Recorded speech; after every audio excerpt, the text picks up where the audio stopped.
Hai hai hai, masih semangat bukan?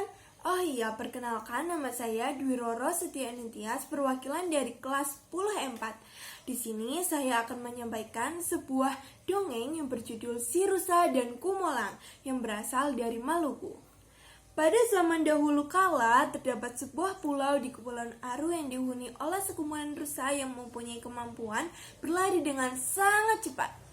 Namun, karena kelebihan itu, mereka menjadi hewan yang sombong dan serakah. Demi kesenangan, mereka menantang hewan lain untuk berlomba lari. Lawan yang berhasil dikalahkan harus menyerahkan tempat tinggal mereka kepada rusa. Tentu saja rusa yang jadi pemenangnya. Sudah banyak wilayah di Kepulauan Aru yang berhasil mereka kuasai.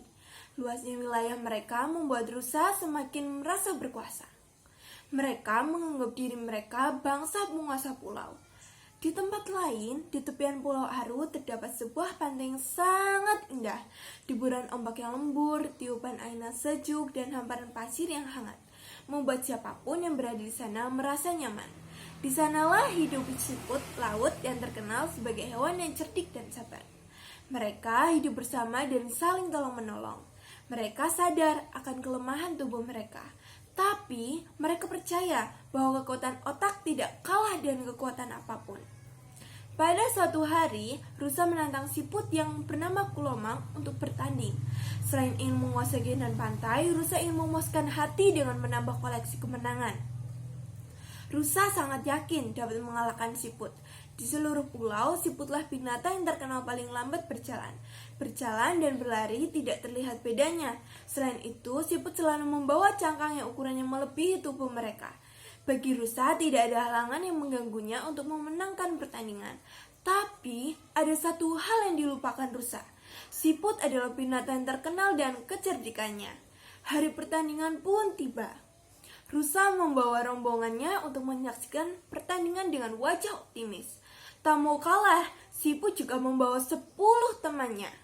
Masing-masing dari mereka ditempatkan di setiap pemberhentian yang telah ditentukan. Dia meminta agar teman-temannya membalas setiap perkataan rusa.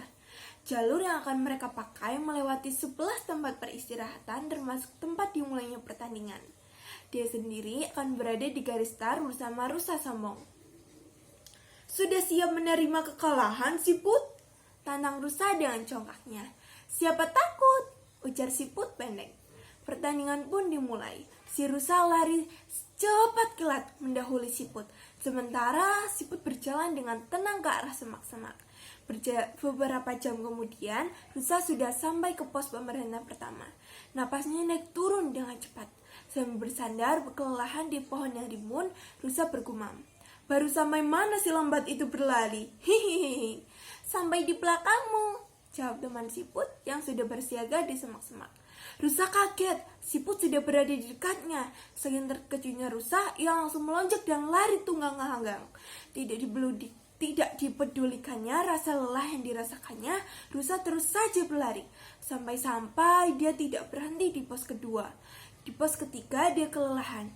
Dia berhenti sebentar untuk mengatur napasnya. Sekarang tidak mungkin siput mampu mengejarku, kata rusa di sela engahnya. Mengapa berpikir begitu? Ujar teman siput yang lain santai, membalas ucapan rusa. Tanpa berpikir panjang, rusa berlari lagi. Tidak ada yang boleh mengalahkanku. Apa kata rusa yang lain kalau aku mempermalukan bangsa sendiri? Kata rusa pada dirinya sendiri. Rusa terus berlari dan berlari. Tidak lupa di setiap pemberhentian dia memastikan kepada si siput. Tentu saja teman siput siap menjawab segala perkataan rusa. Memasuki pos ke-11, rusa sudah kehabisan napas. Saking lelahnya, rusa jatuh tersungkur dan mati. Semua binatang yang pernah diremehkan rusa bersorak-sorak. Akhirnya siput berhasil mengalahkan rusa yang sombong dengan cara memperdayainya. Pesan moralnya adalah rusa memang memenangkan pertandingan lari antara dirinya dan kawannya. Tapi akibat dari kesombongan rusa adalah ia kehilangan nyawa sendiri. Kesombongan adalah salah satu sifat manusia yang dapat membawanya kepada kehancuran. Cerita ini hendak memberitahu bahwa manusia harus berhati-hati agar ia tidak menjadi sombong dan merugikan dirinya sendiri. Terima kasih.